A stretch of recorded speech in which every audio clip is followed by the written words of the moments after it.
കോട്ടയം അയർക്കുന്നത്ത് ആത്മഹത്യ ചെയ്ത അമ്മയുടെയും മക്കളുടെയും സംസ്കാരം നടന്നു. വൈകിട്ട് 5 മണിയോടെ ജിസ്മോളുടെ ഇടവകയായ ചെറുകര സെന്റ് മേരീസ് നാനായ പള്ളിയിലായിരുന്നു സംസ്കാരം. ഭർത്താവിന്റെ ഇടവക പള്ളിയായ നീരിക്കാട് ലൂർദുമാതാ പള്ളിയിലും പൊതുദർശനം നടന്നു.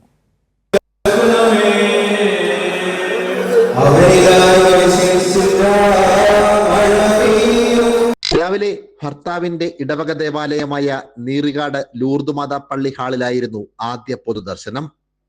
പിഞ്ചുകുഞ്ഞുങ്ങളുടെ ചേതനയറ്റ ശരീരം കണ്ടവർ കണ്ണീരോടെയാണ് മടങ്ങിയത്. ഭർത്താവ് ജിമ്മയും അമ്മയും അടക്കമുള്ള കുടുംബാംഗങ്ങൾ പള്ളി ഓഡിറ്റോറിയത്തിലെത്തി. അന്ത്യചുംബനം നൽകുമ്പോൾ അതിവൈകാരിക രംഗങ്ങൾ.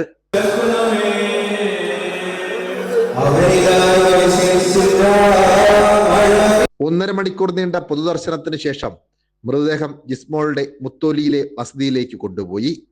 അവിടെയും അന്ത്യയാത്ര നൽകുവാൻ കാത്തിരുന്നത് ആയിരങ്ങൾ.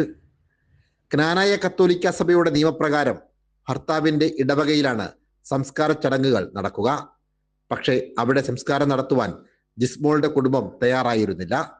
ഇതിനെ തുടർന്നാണ് സഭാ നേതൃത്വം നടത്തിയ ചർച്ചയ്ക്കൊടുവിൽ സംസ്കാരം മുത്തോലിയിലെ ജിസ്മോളുടെ ഇടവകയിലേക്ക് മാറ്റിയത്. സംഘർഷ സാധ്യത കണക്കിലെടുത്ത് കനത്ത പോലീസ് കാവലിലായിരുന്നു പൊതുദർശനവും സംസ്കാരവും. സനോജ് സുരേന്ദ്രൻ, കൈരളി ന്യൂസ്, കോട്ടയം.